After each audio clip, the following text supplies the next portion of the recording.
Hello दोस्तों, मैं ललित पटेल आपका अपना इंडी चैनल में। आपसे बात कर रहे हैं बात करते हैं ज्योति मौर्य के प्रेमी मनीष दुबे की पत्नी तनु पाराशर की।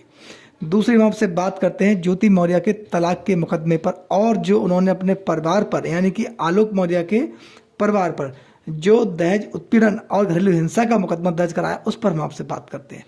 तीसरी हम आपसे बात करते हैं संसद पर हमला करने वाले आरोपियों के मामले पर। ये एक बहुत गंभीर मामला है, इस पर भी आपसे बात करेंगे। पहले हम आपसे बात करते हैं ज्योति मौर्य के प्रेमी मनीष दुबे की पत्नी तनु पाराशर की। दोस्तों, तनु पाराशर तब चर्चाओं में आई जब ज्योति मौर्य का प्रकरण काफ़ी हाईलाइट हुआ।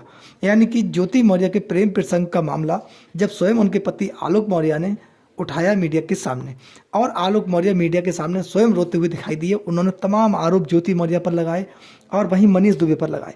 मनीष दुबे पर इतने गंभीर आरोप लगाए कि कहीं ना कहीं मनीष दुबे और ज्योति मौर्य की मुश्किलें बढ़ती हुई नजर आई। इसके तुरंत बाद ज्योति मौर्य के प्रेमी मनीष दुबे पर यानी कि पूर्व होमगार्ड कमांडेंट मनीष दुबे पर महिला होमगार्ड्स ने जो आरोप लगाए थे वो भी सुर्खियों में आए। 2 बार मनीष दुबे के अगेंस्ट जो जांच हुई थी वो भी सुर्खियों में आए। स्वयं महिला होमगार्ड मीडिया के सामने आई, उन्होंने अपने बयान दिए और अन्य महिलाएं भी इस पूरे प्रकरण में मीडिया के सामने आई। कुछ होमगार्ड्स की पत्नियां भी मीडिया के सामने आई, उन्होंने भी आरोप लगाए। तमाम मनीष दुबे पर आरोप लगे और इस प्रकरण में फिर व्यापक रूप से जांच हुई और मनीष दुबे की मुश्किलें बढ़ी। मनीष दुबे सस्पेंड हुए, सब गया था दोस्तों। लेकिन तनु पाराशर का इसी बीच में नाम आना इसलिए जरूरी था कि मनीष दुबे पहले से विवाहित थे। उनके ज्योति मौर्य के साथ अवैध प्रेम प्रसंग के चर्चे, अवैध संबंध के चर्चे आम हो गए और आलोक मौर्य ही इसके सूत्रधार थे। आलोक मौर्य ने ही ये पूरा प्रकरण मीडिया के समक्ष रखा। ये बहुत जरूरी था क्योंकि आलोक मौर्य को अपनी हत्या की आशंका होने लगी। आलोक मौर्य को महसूस हुआ कि मेरी हत्या हो सकती है। लेकिन तनु पाराशर का इसमें रोल क्या था? तनु पाराशर ने मनीष दुबे के अगेंस्ट तमाम सबूत जांच अधिकारी के समक्ष पेश किए। वह एविडेंस ऐसे थे कि जिनके चलते मनीष दुबे पर जो आरोप लगे थे वो सिद्ध होते हुए दिखाई दिए। वहीं ज्योति मौर्य के अगेंस्ट भी कुछ एविडेंस तनु पाराशर ने जांच अधिकारी के समक्ष पेश किए।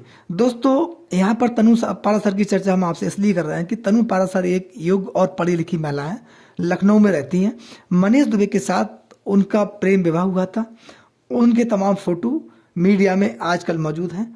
लेकिन तनु पाराशर ने धैर्य नहीं तोड़ा और मनीष दुबे के अगेंस्ट कानूनी लड़ाई लड़ती रहीं और कानूनी जंग में मनीष दुबे को पछाड़ती हुई नजर आई। अब मनीष दुबे की मुश्किलें डबल हो गई हैं क्योंकि एक विभागीय जांच मनीष दुबे के अगेंस्ट प्रारंभ है। इसमें मनीष दुबे के खिलाफ पर्याप्त सबूत हैं और मनीष दुबे के खिलाफ एफआईआर हो सकती है। वहीं तनु पाराशर ने मनीष दुबे के अगेंस्ट एक घरेलू हिंसा और दहेज उत्पीड़न का मुकदमा लिखवाया था जो न्यायालय के समक्ष विचाराधीन है। उसमें एविडेंस हो चुका है, यानी कि चार्ज बनने के बाद एविडेंस पर्याप्त पूर्ण हो चुका है। इसमें अब आगे प्रक्रिया होनी है, न्यायालय के समक्ष प्रक्रिया पूर्ण होने वाली है। इसमें भी मनीष दुबे की मुश्किलें बढ़ेंगी। तनु पाराशर ज्योति मौर्य को प्रमुख रूप से दोषी मानती हैं। उनका कहना है कि ज्योति मौर्य के आने के बाद मेरे परिवार में एक प्रकार से कलह प्रारंभ हुआ और कहीं ना कहीं ये मामला यहाँ तक गया। मनीष दुबे ने तनु पाराशर को भी झांसे में लेकर शादी की थी। इससे पहले मनीष दुबे विवाहित जीवन व्यतीत कर रहे थे। 2 पत्नियां उनकी और थी, 2 महिलाओं के साथ और विवाह कर चुके। ऐसा गंभीर आरोप तनु पाराशर ने मनीष दुबे पर लगाया था। इसमें तनु पाराशर ज्योति मौर्य को प्रमुख दोषी मानती हैं। उनका कहना है कि ज्योति मौर्य के द्वारा मेरे परिवार में विखंडन किया गया और उनके साथ फोर्जरी भी हुई, यानी कि मनीष दुबे ने झांसे में रखकर उनसे शादी की और उनसे अवैध धन वसूली की, यानी कि उनका एक प्रकार से उत्पीड़न ना हो गए, उनके साथ ठगी भी हुई। उसमें ज्योति मौर्य को दोषी मानती क्योंकि ज्योति मौर्य कई बार तनु पाराशर से मिल चुकी हैं मनीष दुबे के साथ। दोस्तों, ये एक कठिन विषय है। ऐसे में तनु पाराशर के साथ ये अटकलें लगने लगी थी कि तनु पाराशर अब मनीष दुबे के साथ जा सकती हैं। तनु पाराशर और मनीष दुबे के बीच समझौता हो सकता है जब आलोक मौर्य ने अपनी पत्नी ज्योति मौर्य के खिलाफ शिकायत वापस ली थी। उसके बाद मनीष दुबे के साथ तनु पाराशर कंप्रोमाइज की बहुत ज़्यादा अटकलें तेज थी, उम्मीद भी लोगों को थी। लेकिन ज्योति मौर्य ने अपना तलाक का मुकदमा आज तक वापस नहीं लिया है। ज्योति मौर्य ने अपने परिवार के खिलाफ जो भी मुकदमे हैं वो आज तक वापस नहीं लिए हैं।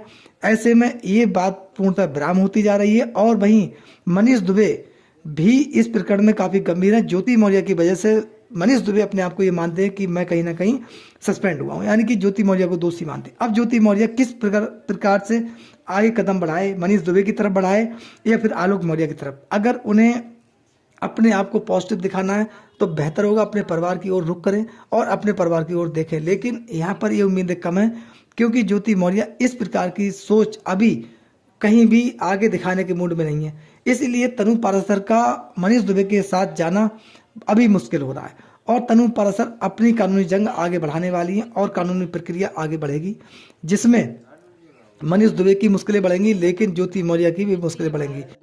ज्योति मौर्य ने अपने मुकदमों में आलोक मौर्य के पिता, माता और भाई तमाम लोगों को आज तक फौरी तौर पर कोई राहत नहीं दी है, कोई मुकदमा वापस नहीं लिया है। यहाँ पर आलोक मौर्य कानूनी जंग का सामना कर रहे हैं, वहीं तनु पाराशर भी कानूनी जंग का सामना कर रही हैं। यानी कि तनु पाराशर अपने आप में पीड़ित और परेशान है, लेकिन वो एक सुदृढ़ विचार वाली और योग कर्मठ महिला है। इसीलिए मनीष दुबे जैसे लोगों के खिलाफ उसने इतना बड़ा कानूनी जंग लड़ने का काम किया और वहीं पर अपने घुटने आज तक नहीं टिके, यानी कि कानूनी प्रक्रिया में मनीष दुबे से आगे हैं। वहीं मनीष दुबे के खिलाफ व्यापक रूप से जांच प्रारंभ है, यानी कि विभागीय जांच भी प्रारंभ है। वहीं इसी जांच में ज्योति मौर्य की भी मुश्किलें बढ़ेंगी।